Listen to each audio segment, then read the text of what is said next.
दोस्तों, हिंदू धर्म में सभी देवताओं ने अपने शरीर में कुछ न कुछ धारण किया हुआ है। ऐसे में भगवान शिव जी ने कल्याण के देवता कहा जाता है, उन्हें अपने गले में जहरीले सांपों को धारण किया हुआ है। और आज हम इसी विषय पर बात करेंगे कि वो सर्प कौन है और भगवान शिव के गले में कैसे आए। दोस्तों, भगवान शिव के गले में हर वक्त लिपटे रहने वाले नाग कोई और नहीं बल्कि नागराज वासुकी हैं। आपको बता दें, वासुकी नाग ऋषि कश्यप के दूसरे पुत्र थे। कथा के अनुसार दक्ष प्रजापति की 2 पुत्रियां थी, वनिता और कद्रु। दक्ष ने अपनी दोनों लड़कियों का विवाह ऋषि कश्यप से किया। विवाह के कुछ दिन पूर्व ऋषि कश्यप ने अपनी दोनों पत्नियों की सेवा से खुश होकर दोनों को वरदान मांगने को कहा। फिर कद्रु ने ऋषि कश्यप से अपने लिए 1000 पुत्रों का, जबकि उनकी दूसरी पत्नी वनिता ने अपने लिए सिर्फ 2 पुत्रों का वरदान मांगा, पर शर्त ये रखी कि मेरे दोनों पुत्र कद्रु के 1000 पुत्रों से ज्यादा शक्तिशाली हों।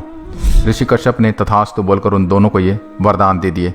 कुछ महीने बाद ऋषि कश्यप ने इसी वरदान से कद्रु ने 1000 पुत्रों को जन्म दिया। इनमें सबसे पहले और सबसे बड़े पुत्र के रूप में शेषनाग पैदा हुए।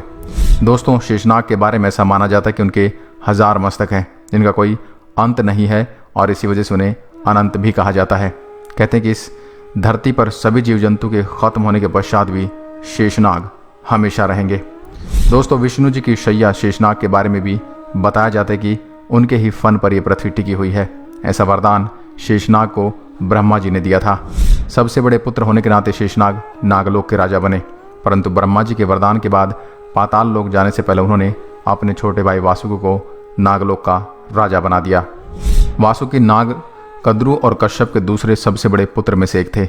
ऐसा माना जाता कि वासुकी नाग ने ही वर्षा और यमुना के तूफान और श्री कृष्ण और उनके पिता वासुदेव की रक्षा की थी, जब वे दोनों कंस से अपनी जान बचाकर भाग रहे थे।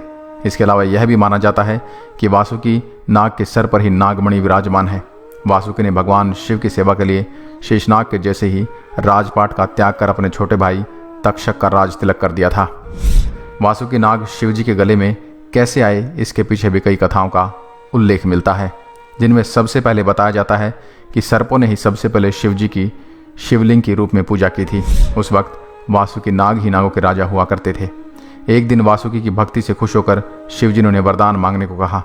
तब वासुकी ने वरदान के रूप में शिव जी के पास रहकर उनकी सेवा करने की इच्छा जताई। इससे वासुकी नाग से खुश होकर भगवान शिव ने उन्हें अपने गले में धारण कर लिया। दोस्तों, दूसरी कथा समुद्र मंथन की है, जब रस्सी के रूप में वासुकी नाग को ही मेरू पर्वत के चारों ओर लपेटा गया था। मंथन के बाद वासुकी नाग का पूरा शरीर खून से सन गया था। फिर भी जब भगवान शिव को विष पीना पड़ा, तब वासुकी नाग के साथ साथ बाकी सभी नागों ने भी शिव जी की मदद की और विष को ग्रहण किया। इस निस्वार्थ भक्ति को देखकर भगवान शिव ने वासुकी नाग को अपने गले में लपेटा था। दोस्तों, तीसरी कथा जो भगवान शिव और माता पार्वती के विवाह से जुड़ी हुई है। माना जाता है कि जब भगवान शिव और देवी पार्वती का विवाह होना था, तब सभी देवताओं ने शिव जी से कहा कि प्रभु आप श्रृंगार कर लें, पर भगवान शिव का श्रृंगार तो कोई कर ही नहीं सकता, उनका श्रृंगार से कोई नाता ही नहीं था। देवता के अनुरोध पर शिव जी ने अपने श्रृंगार की जिम्मेदारी सर्पों को दे दी, और फिर वासुकी नाग स्वयं शिव जी के गले में आभूषण की तरह लिपट गए।